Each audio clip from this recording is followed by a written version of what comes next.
Hi, welcome to Hopeful Hearts podcast. I am Tamara Lexo. I'm the executive director of Hopeful Hearts Ministry, and I'm here with my dear friend, founder of Hopeful Hearts Ministry, Shannon Carr. Hi, Shannon. Hi, Tamara. Hi, everybody. As you can see, I'm not necessarily where I always am. I'm in Colorado, in Yeah. some family cabins.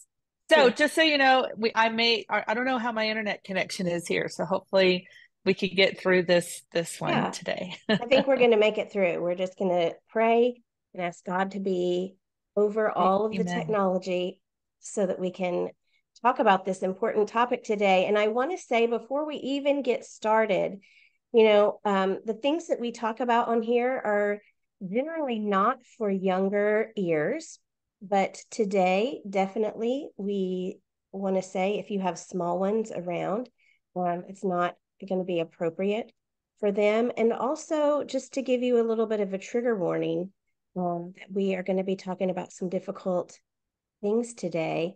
Um, Things about, when coming forward with your truth and when it's not believed and that sort of thing. So just give you a minute to hit pause and get little ones out of the room. But I want to get started here because it's a big topic.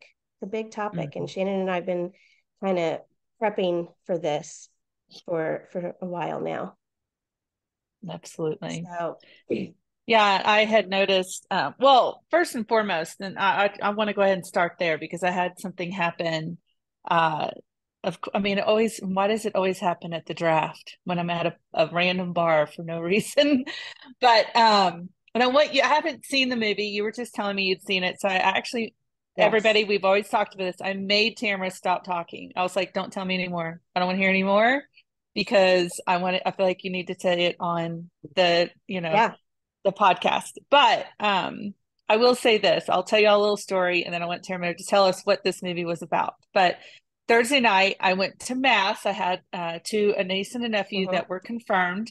And Yeah. then we had our 19-year-old with us. It was Russ and I, and we were hungry. And this is horrible, but the only place that was open, because the mass was 2 hours, so it was 9 o'clock Oh, before we yeah. could, and there was no place open. Right. And so we were like, well, we'll go to the draft. They have, like bar Which food is a or local whatever. place here in Kingwood, and Yes. it's Yeah. like a bar, but they have food. So Yeah. Yeah. They have really good food, actually. It's like a not just sports bar bar. food, but Yeah. yeah. And then we were like, oh, we could play darts. It's something that we like to do. And it was spending Yeah. time with Simon. Right. So we're there, we're playing darts, we're, eating our, fried pickles and all that good, Mm-hmm. healthy stuff. Delicious And stuff. these two couples that clearly were on a date came. Oh, she's frozen up a little bit. Um, They were talking, and you know me, I'm just horrible. I hear. Oh, I think I may have paused because my internet thing told me that. But you so paused just a second, but you're good. okay, Go on. I hear this conversation. I butt into people's conversations, and I shouldn't. But I heard them talking about like how the drinks were more expensive at the movie theater or something, and I was like, oh no, this Mm-hmm. place is great. And I just made that comment. This place is great.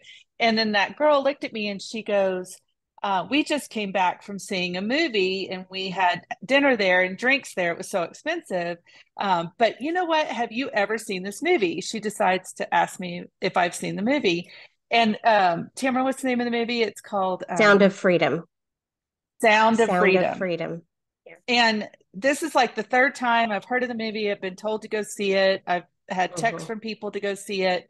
And I know that it's, I'll let Tamara talk about it, but I knew it's something definitely that I wanted to see. And it's a true story based on human trafficking in Colombia, I Mm-hmm. want to say, right? Yes, it is. Mm-hmm. So she said that they were, before deciding to come over to our table to play darts, that it had affected her so much. And she was like, I just wish I could help in some way. Do you know of a nonprofit or anything that I could help with? And I just Well, looked at her. I did. I grabbed my purse, took out, I was like, well, since you asked, I am the founder of a nonprofit yeah. in my area. And she was like, what? And she sees the card. She reads that I'm a survivor. She comes around the table and she's like, oh my gosh, I'm a survivor. She starts telling me her story. She's only she told that group because that movie caused her to share. She said, Right. I'm 30 years old and I've never talked about it. Oh. And her perpetrator, her, person ended up Mhm. is now passed, but she anyway has all these things she wants to talk Mhm. about, and we're supposed to meet when I get back. And, of course, pointed her to the podcast and all of Yeah. that. So you just never know. God sent me to the draft again. I mean, that was where I met the Yeah, other girl in the bathroom. that's right. Oh my goodness. Again, God can work through anybody at any time in any place, Well, right? isn't that what Jesus did? I feel like that's what Jesus Exactly. did. That's exactly what Jesus did. That's exactly what he did. He didn't stay in the temple. He went out, sat with the That's right. sinners in the places. Well, I went to see Sound of Freedom this morning, and it is a very powerful movie. And I implore you, anyone out there, I implore you, you have to see this movie. Jim Caviezel stars in it, and I liked Jim Caviezel before he was Jesus. He played Jesus in Passion of the Christ, and I know there was a discussion. Mel Gibson made Passion of the Christ. And I know he had had a discussion with Jim Caviezel. He said, when you play Jesus, it's the kiss of death to your acting career.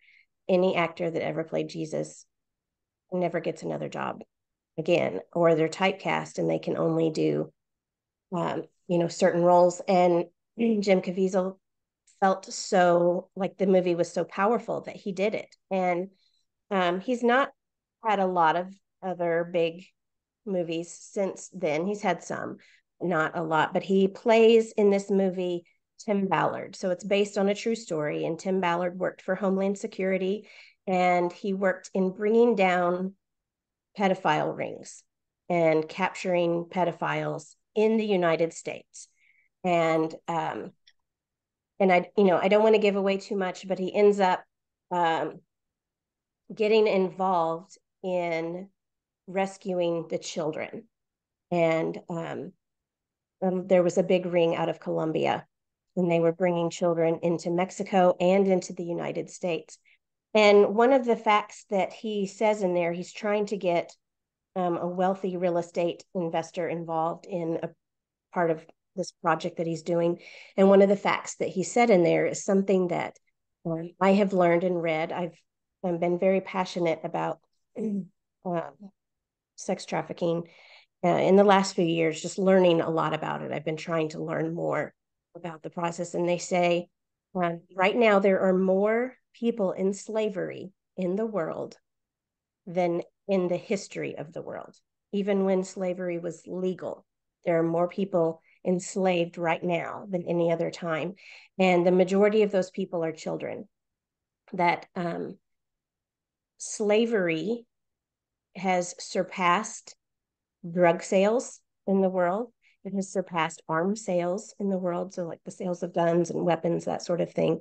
And the reason is because you can sell an ounce of cocaine or an ounce of heroin to someone, they use it and it's done.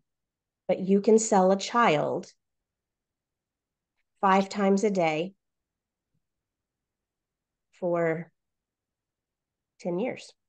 Mm-mm. And so it is that That profitable of that a makes me business. And sick. it It does. makes me It makes sick. me absolutely sick. But one of the heartbreaking things is at the end of this movie, there's a little message on the bottom of the screen, and it says like 2 minutes for message. And so we waited to the end of the credits, and there is a message from Jim Caviezel on there, and he's talking about how he and the other actors are not the heroes of the movie, and that Tim Ballard, who the movie's based on, is not even the hero of the movie, but that the children in the movie, there was 2 children that were kind of the main characters that were being rescued. They represent the children of the world, and those children are the heroes. And come to find out, this movie was made 5 years ago, and they have had to fight tooth and nail to get it into theaters. And you can go online and you can Google this movie, Sound of Freedom, and you can see all of the conspiracy theories about, why it's been kept out. But there are a lot of people in this world that I have discovered lately. There are a lot of people that truly believe that sex trafficking is not an issue.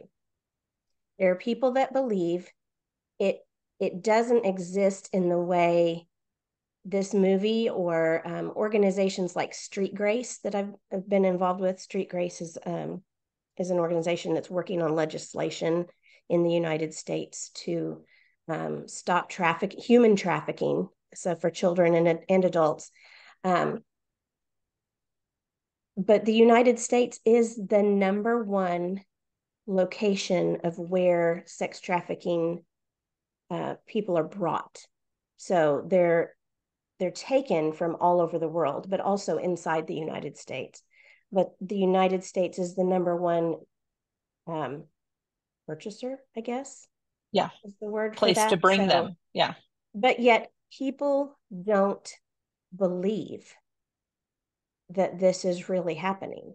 I think they just want to live in denial. I think people want to believe if I don't see it happening around me, then it's not happening.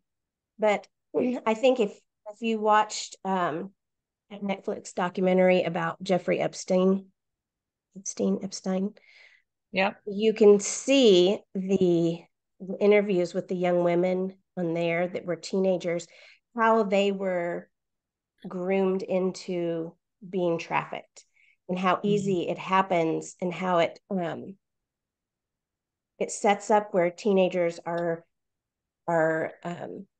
trafficking other teenagers. And people think it doesn't happen in affluent areas, but it absolutely does.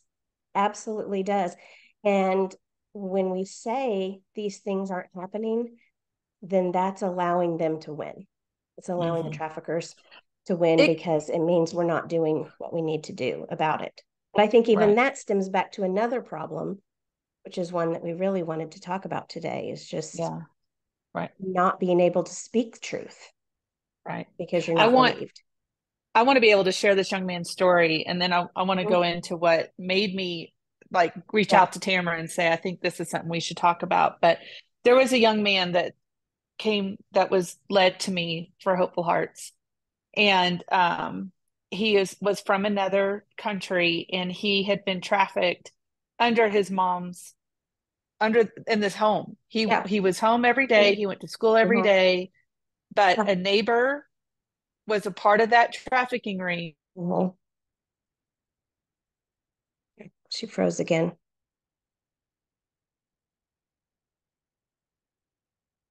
Hopefully she'll come back here and finish that story with us because it is so important.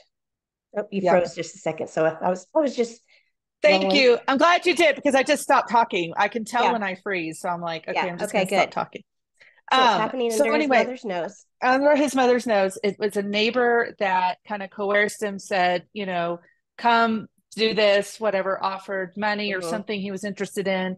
Well, not money. I mean, he's like 8. So he offered him something. I don't know. Yeah. He ended up doing something to him, abusing him, and then making him feel guilty for even talking about it. And then saying, I'll kill your mother and your sister and whoever else if you do, and you have to keep doing this for me. And then that's what brought him into this ring where he would go, and he was sold and a horrible. I mean, he shared a lot of things that are you couldn't even fathom. I mean, in fact, I would have to go sit and pray just to try to get the thoughts out of my mind of what he went through. And he would bring other friends because he would have his life threatened if he didn't bring, we need this kind of person in this. And it was just the stories, it was just too unbelievable almost. It's just almost too unbelievable. But this young man, I don't know if he'll ever be the same, to be honest. Yeah. We thank God that his healing is possible, and that is why organizations like ours, Hopeful Hearts Ministry, that we're here to be with people and introduce them to the healing love of God. But on this side of heaven, when we are still living in a world that is so despicably sin rich. It's Mm-hmm. just hard to get past all of the wounds that are there, from Mm-hmm. things like that. It's despicable. It's so, Right. so despicable. Right. Well, so on our drive here, we drove 16 hours to get to Colorado. And in the middle of the night, I was having to drive. And I thought, well, I'll Mhm. put a movie on and listen to it. I don't watch it. I Yeah. just listen to it, like Yeah. a book being read to me or Hmm. something. And I chose a movie that I hadn't it's been on my list and it's on Netflix and it's called Victim. Wait, hold on, let me get it again. It's called Victim Survivors or Victim, hold on. I can't get the okay. Let's Oh, say you just Victim told me what it was and I Suspect. forgot. Oops. Victim Suspect. And it's a kind of movie slash documentary kind of thing. Not really a Hmm. movie. It's about a journalist that found out that, she was seeing all these headlines of these rape survivors telling about their rape and then being charged with lying, like, with false Yes. whatever. I can't think of Yes. what the word is. I And did see so that. Now that you're saying that, I did see that. Yes. right. So they're going through all this, all these different stories. And unfortunately, one young woman ended up committing suicide and taking her Hmm. life because what happens is, and I know this from personal Hmm. experience, you go through this rape and you freeze or you don't fight back or Right. whatever. These Right. great women went to actually they went to the hospital, they got Hmm. their rape kits done. That was something I didn't do, which is why Yeah. it never went any further. But they did all of that. They did all the Yeah. things they were supposed to do. They get brought into the police station, and because Hmm. you know they can't remember certain things, or maybe they say something Hmm. different than they said in the Yeah. hospital or whatever, they call it false reporting, Right. and because they don't want to work on it. Or in the Hmm. one case where the young woman committed suicide, the young man that committed the rape was well known in the community. Hmm. Sorry, as y'all can see, No, this is what fires me up. It fires yeah, me up. me too. It kept me awake for sure because I'm talking to myself. I'm like, oh, I'm just mad. Hmm. Oh, this is why Yeah. I just get so angry. I'm sorry. Yeah. So angry No, thinking about it. I'm with you. I'm absolutely with you on that. And that, um, as we were talking about that, we had discussed another show that I watched again yesterday, knowing that we were going to be talking about this. And it was a series, like a docudrama series on Netflix called Unbelievable. And it's based on a true story. And let me tell you, all of these shows that we're talking about, they're hard to watch. Like this Oh isn't yeah, like a they're pop some triggering for sure. popcorn and sit back with a glass of wine and popcorn and enjoy. But I think they're important to watch, just the same. I think they're important. And excuse me, the Unbelievable, based on a true story, and it talks about a young woman who had spent her entire life in the foster care system, in some really rough homes, but had two foster moms towards the end of her, before she aged out of the system, that were very supportive of her and helped her get into kind of like a halfway house sort of thing. It's an apartment complex where kids who have aged out of the system live, and there's counselors that live there, and they have to sign contracts about their behavior and such. But someone broke into her apartment, a masked person, and raped her. And she did all the right things. It was like 4 a.m. This person came in, raped her, and uh, she called foster mom. Her last foster mom. She called 911. Then she called her best friend, and the foster mom came. The police came. The counselors came from the complex. They were all there. They took her story. They took evidence from the apartment. They took her to the hospital to do the rape kit, to do the full exam. She was exhausted, as one is after being raped, period. You are emotionally, physically spent. It is a trauma on the body and the mind and the soul. But on top of that, she had had insomnia the night before. So she hadn't gone to sleep until like 2 or 3 in the morning. And so she'd only been asleep an hour or two when this person breaks in to her apartment. And then she goes through hours and hours and hours of questioning. So one police officer questions her, then the next police officer questions her, and then they bring in the specialist who questions her. And then they take her to the hospital where the nurse questions her. And all these people are doing their job. They're very well meaning, but they're all writing down and they're all taking notes. And then they come to her and they say, well, now we need a written testimony from you. So she has to write it down. But when they all start comparing their notes, they're like, well, in this one, she said she called her friend first, but in this one, she said she called 911 first. And in this one, she said she untied herself before she called, but in this one, she said she called before she untied herself. So they were comparing the little notes, and the police started to question her like they were doubting. They're like, well, why did you say this? And why did you say that? And why did you turn it this way? They ended up convincing her that it didn't happen. And so she withdrew her claim that she had been raped. But then later on, she's like, no, this did happen. I'm remembering more and more, and this did happen. And so she went back. Well, then the police got angry with her and threatened to charge her for false reporting, which they ended up doing. And at first she had a lawyer that was like, they never do that. They never, like, they threaten that, but they never actually take you to court for that. And they did with this girl. They took her to court, and in the meantime, her rapist traveled to a different state and committed multiple rapes. I forget how many. I mean, it was a lot. And he had the same MO every time. And so it was only by chance that the police officers put it together, even that all of these other rapes were connected, because they were all in different districts or whatever, so the reporting system wasn't allowing them to compare. And so each one of these women is facing their own system of doubts around them. There are people around them that are doubting what's happening. And it's heartbreaking. It's so heartbreaking. One guy that they brought in as a suspect even was saying something like, well, it could be false. And, that's the problem is with the false reporting, because then good guys like me get in trouble, but then the police aren't able to handle the real cases, and they don't take the real cases seriously. Okay, yeah, that is a problem. You don't want people false reporting because it does make it harder for police to believe when there is a real thing. But here's the thing, and one of the cops said this in the show, and it got me thinking, or not one of the cops, one of the lawyers in the show.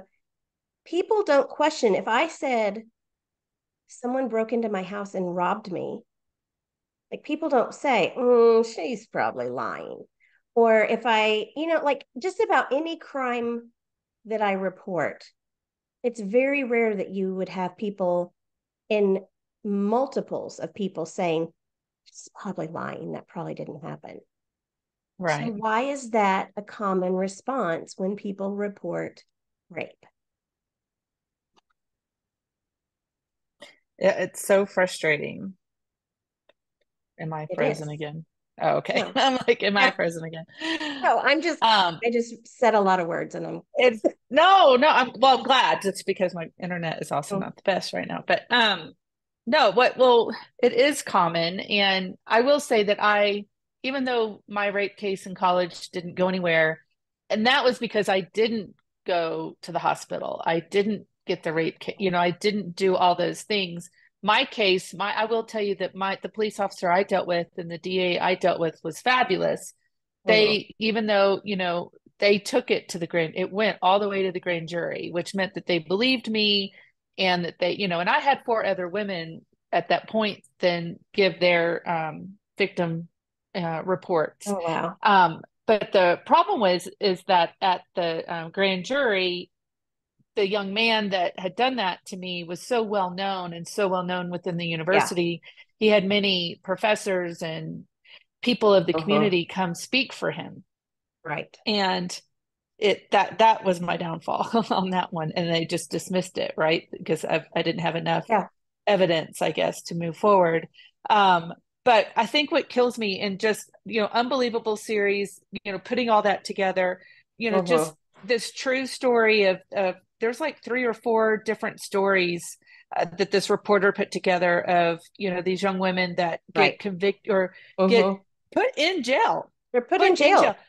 put in jail for false reporting. There's one Right. serving time right now Uh-huh. Yeah. because she was raped and then went through Uh-huh. this whole aspect, right? And then right after that, I needed one more show to watch because it was still time to drive. So Yeah. I just picked a Dateline, and I'll be honest, I can't remember what the Yeah. the name of the Dateline was, but Uh-huh. in the Dateline, a young woman was murdered. Uh-huh. Come to find out that the young man that ended up murdering her had 2 victims that survived, that he had Uh-huh. raped, that he had choked, and they had gone to report it. And same thing, like they didn't believe them. They were threatening to charge them for false Uh-huh. reporting. Like, and so they just didn't. And then this young man Yeah. went on to go murder 2 other Right. people after Right. them. And I think what Mm. kills me is that this then prevents young women from wanting to go forward. And that's the last thing I want to do here. Like, and we're not talking about this to keep anybody Right. from forward. My point is there's more of us that need to be able to stand up and help victims' rights, right? Right. I've been Young a women member of and young men. absolutely, and they did Yeah. talk about, yeah, young men get accused of Yeah. false reporting as well. Absolutely. Yeah. Sorry, I focused No, on the I no. women, but No. and I've been a part of this group called TASA, Texas Alliance Against Sexual Assault, Uh-huh. and I'm a on their survivory board. We're all Uh-huh. survivors of various types of assault, and they used my testimony and somebody else's testimony in Texas that we created a SART system, a sexual assault response team. So there's a Uh-huh. team that when you report or when you go to the hospital, there's a whole team that you have your advocate, Uh-huh. you have a whole group of people that are there to kind of walk you through. And it can't just be, it's not just you and then that police officer in that room, right? Right. She's frozen, but I'll tell you, the system is set up now, so it's not just a police officer. You have sort of like a counselor that comes in with you. It's an advocate that's there between you and the hospital and with you and the police force. And she's back on. So go ahead. I am. Oh my gosh, it's so funny. I just sit still when I know what's happening. I'm Yeah. like, she's going to start talking. Yeah. Um, but anyway, so I hope in more states that they would be willing to put these Yes. together because that's the point of what that SART system is, sexual assault response team, Uh-huh. it's to first and foremost, be with that young woman or young man so that because we know it, I mean, whether your lack of sleep, whether it's, so Uh-huh. traumatic, like your brain's not going to remember everything, especially Right. right away. It's just not. It's It's a not. survival mechanism that really God designed our brains in a way to start shutting down and to protect us, to protect everything that's going on. We can shut things out, and it's a gift to us God has given so that when we are in traumatic situations, that trauma doesn't touch every single memory and every single good thing that we have going on in our brain. So we start shutting that down. But then as we start to relax and the chemicals start to release in our brain that show us that, okay, I'm safe now, those doors start going up and we start to remember things. We start to remember more of what happened and it all seeps in. And so it's very natural for an entire story to not come out immediately or for it to come back and be a little bit different because of the answers that that someone might have given in that moment when they were so traumatized. I think that another aspect, I mean, I've known these statistics for a long time. Mhm. It's Oh yeah. what I've been doing, but they've not changed in the time that I've done this. No. It's one in every three. And just for women specifically, one in Mhm. every three young women will have gone through some type of sexual assault, sexual Yeah. trauma, um, in their life. Oh. And that hurts me just because, I have two bonus, stepdaughters, Mhm. that are, one's going to be her senior year. She's about to go off to college. Another one's a sophomore. Like, I mean, all the times in which all of it happened to me. And, Right. um, I know you've got a daughter in Yeah, college. It's I scary. do. It's very, very scary. And that's the thing, because it can, knowing what we know, it could cause us to live in fear.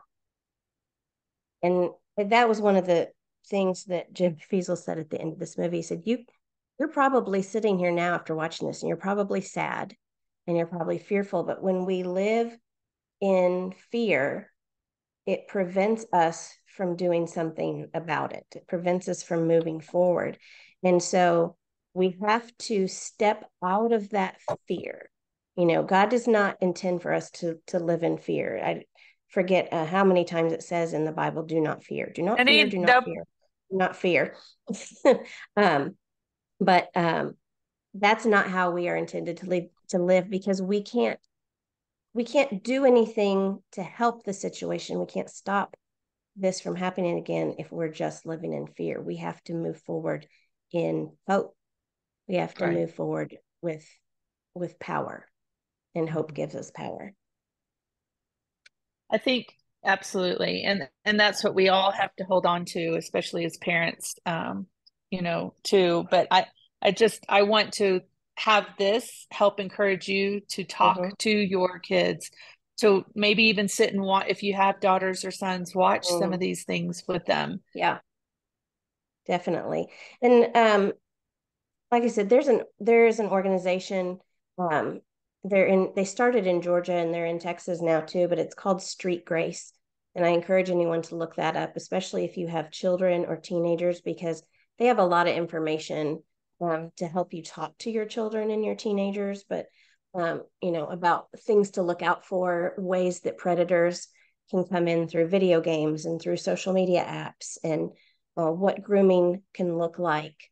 Uh, how a lot of times groomers will they'll spend years and years on one child, on one teenager, befriending them, just to get them in a position where they can be raped or they can be trafficked. um, Mhm. but this is the thing too, and I think what you said is, we want you to talk to your children, we want you to talk to your teenagers, to your college kids. We have to talk to each other about it. It's important that um, that we all find our voice. I mean, that's kind of the tagline of Hopeful Hearts Ministries. Mhm. I have a voice, and um, we want survivors to become thrivers, and you do that by finding your voice. These topics are not pleasant to talk about. They're not things that you talk about at the dinner table. You don't go to a cocktail party and say, "Hey, have you heard about the sex trafficking statistics in this country?" But they are things that we have to be talking about, because the more we talk about it and make it normal to talk about these things, the easier it is for victims to speak up and get the help that they need, but also to stop the perpetrators of these things. Mhm. Because if someone gets away with rape, the likelihood of them doing it again is so big. It's so big. Mhm. Once you get away with something, it's easier to do it. It's someone went back when I was a teenager. I had a youth minister give the example of drawing a line in the sand, and saying, "Okay, well, I'll only go up to that line in the sand on what I'm going to do, with my sexuality or whatever." Well, if you go right up to that line, it's easier to step over than if you stay way back or you draw your line way back.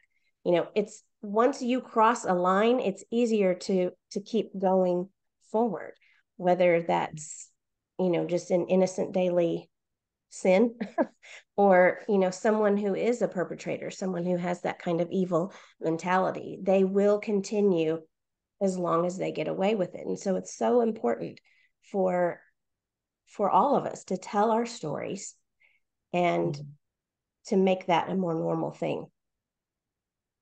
Amen. I agree. Yeah.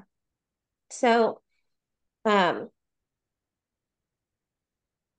sorry, I just we went blank, but it wasn't the internet. no, it wasn't the internet.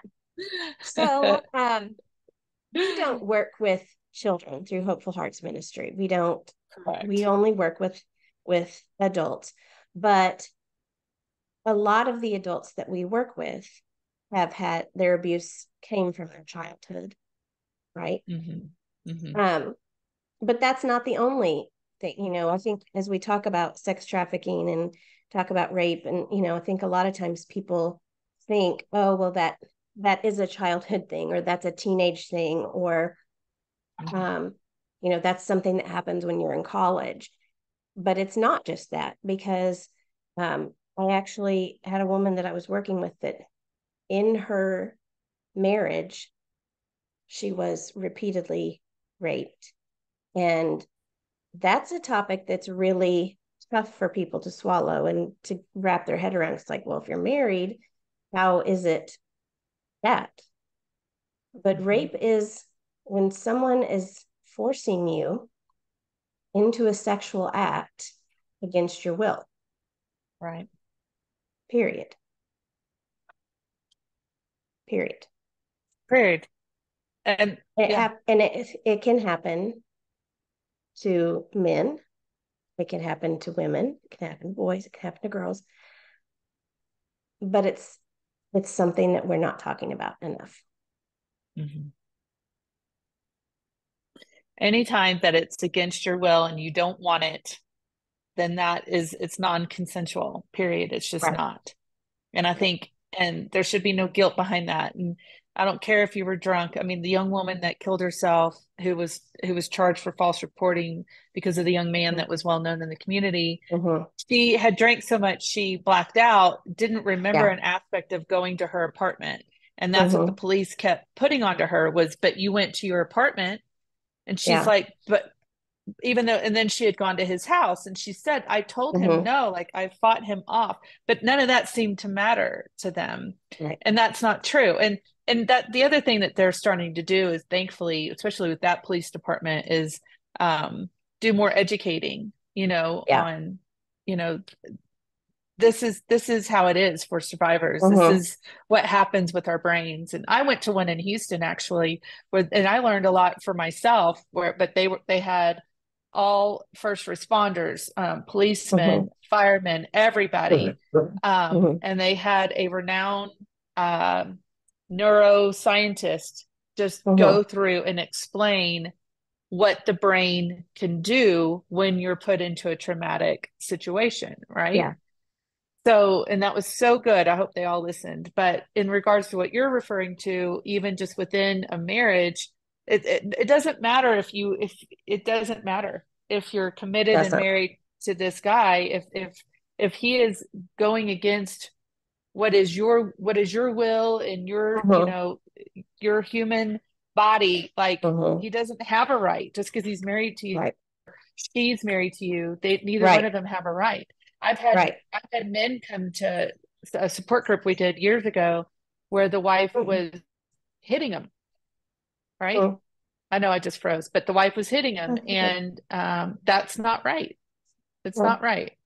It's not. So, it's not. And there's so much shame comes around this. I think that's one of the biggest things, beyond just, am I going to be believed or not? There's a lot of shame. There's victim shaming comes in, but self-shame. People think, oh, well, I shouldn't have been there. I shouldn't have been alone with that person. I shouldn't have this. I shouldn't have that. I shouldn't have dressed that way. I shouldn't have drank so much. I shouldn't have. Okay, yes, you shouldn't have done all those things, but none of those things mean that you deserve to be raped. Mm-hmm. Wearing a Right. miniskirt does not mean that you deserve to be raped. Getting drunk on bad tequila does not mean that you deserve to be raped. It means you deserve to throw up really bad, but it doesn't mean that you deserve to be raped. Right. It just nothing that you have ever done or could ever do Mm-hmm. deserves Mm-hmm. sexual assault. Right. Nothing, nothing. Right. Sometimes victims will give in the moment. This is another place where the shaming can come in, where they will give in and just be still to allow it to happen. Like, and just get it over with. That doesn't mean you consented. That doesn't mean you deserved what you got Right. because you just got still and took it. You're still fighting for your life in that moment. You're just trying to avoid extra abuse, extra harm. So those are two of the most, two or more, I guess, of the most popular kind of shaming things that would come in and say, well, she didn't say no, or she didn't hit me, she didn't fight back. So that means she wanted it. No, Mm-hmm. that's not what that means. Right. Um, well, she was at the bar and she was flirting with me and she took me back to her apartment. So she wanted it. No, that's not what that means. No, hey, she could have wanted it and changed her mind. Right. You still have a right to change Right. your mind. Like, Right. yes, it doesn't matter. It doesn't You, matter. It mm-hmm. doesn't matter. If this is something that has happened to you, if you're listening to this and you're going, yeah, I have been sexually assaulted and I have never told a single soul. That secret holds power in your life. And we want to help you be unburdened of that secret. Mm. That is what we are here for at a Hopeful Hearts Ministry. One of the biggest things that we do that we spend more time on than anything else, I think, is just the one-on-one peer-to-peer support. Shannon Mm-hmm. and I listen and listen and listen and listen. And I promise you, there is no judgment from us. That is what we do. We listen. And there's no judgment because we have been there. Both of us have experienced sexual assault in different ways on different levels. We are never, ever going to judge you for how you dressed, what you did, what you allowed, what you were doing before, what you did after. We are here to listen to you. And we are here to say, look at that. You have a voice. You have a voice, and your story is worthy of being told. Mm. Shame hides in the darkness. And so we want to bring your story to light. We want you to be able to speak about that. And the more you speak about it, the more freedom you experience. At the end of this movie today, when there was a kind of a rescue situation, and there was 52 children that had just been rescued, and they were playing, they were singing and doing, you know, hand motions together and clapping with each other. And one of the guys came up and he says, "That's the sound of freedom." Mm. And it was just, my whole body was like, chill, chill, chill, chill. Just goosebumps all over. But let me tell you, this sound of freedom for you is when you can speak your story Mm. out loud, Amen. when that secret doesn't have power over you anymore.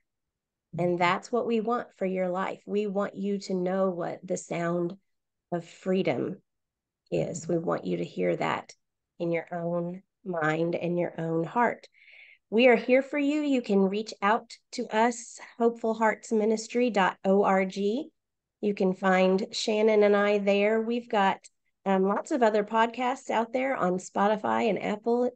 Wherever you listen to your podcasts, listen to some of our other episodes out there. Give us a like, give us a share it with somebody that needs to find their voice, someone that needs to know about what our ministry is doing. We got lots of good things coming up in the next few months for Hopeful Hearts Ministry. We have a retreat coming this fall. There's more information on our website. Again, that's hopefulheartsministry.org. Thank you for listening and watching, being here with us today. Shannon, thanks for hanging in there in your Yeah. Colorado Wi-Fi. I appreciate you. Yeah, hopefully it all came out okay. But thank you I'm guys so sure it much for will. listening. It's just how we are, Wi-Fi bumps and all. So That's thanks for right. listening, everybody. Bye-bye. All right. Take care.